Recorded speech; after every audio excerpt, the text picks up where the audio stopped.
I think my generation and young people in general are not only uniquely capable, but we have no other choice but to make the shift towards a more sustainable way of life in general. I'm Adarsha Shivakumar, and I'm trying to create a more sustainable way of life in rural South India to help poor farmers and the environment.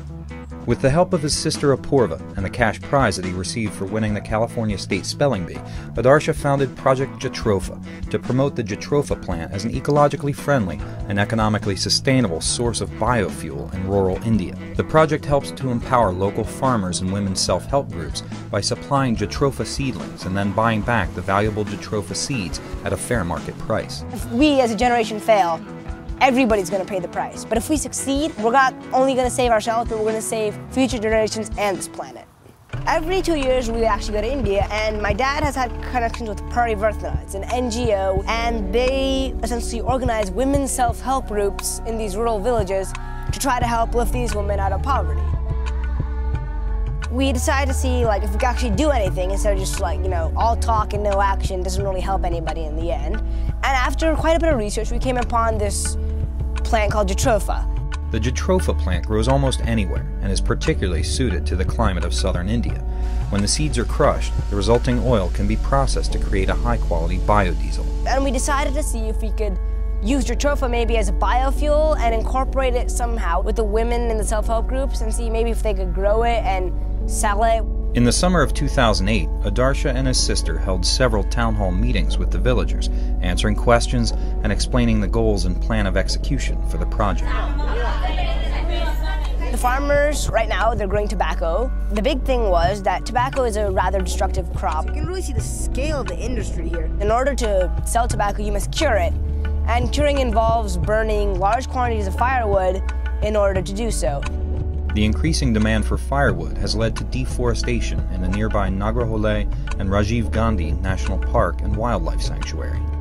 And what's really bad is the government is not offering any alternative crops. Project Jatropha enlisted local company Labland Biotechs to provide the farmers with high-quality seedlings and education in effective Jatropha cultivation. We evenly distributed 1,000 Jatropha seedlings among these farmers, and in addition, we gave them some agronomic training because we wanted to make sure that they could really utilize this plant to their full potential.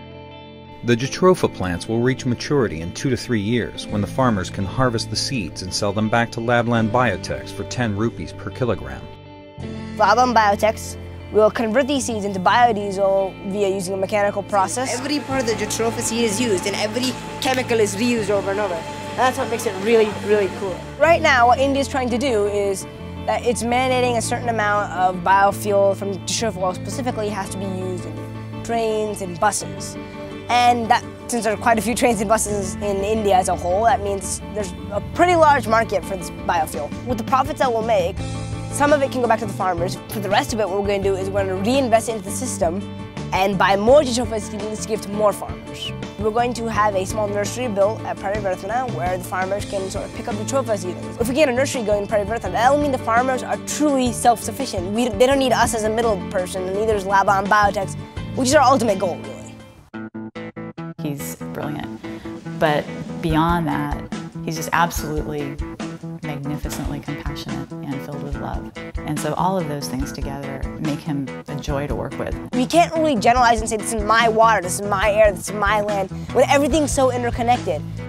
We need to have a sense of duty, not just to each other, but to planet Earth. And in my view, it's that if there's any goal that my generation should have, it's to save the planet first and then save humanity. Because even if we win and we save humanity, but the planet dies, we can't live without it either.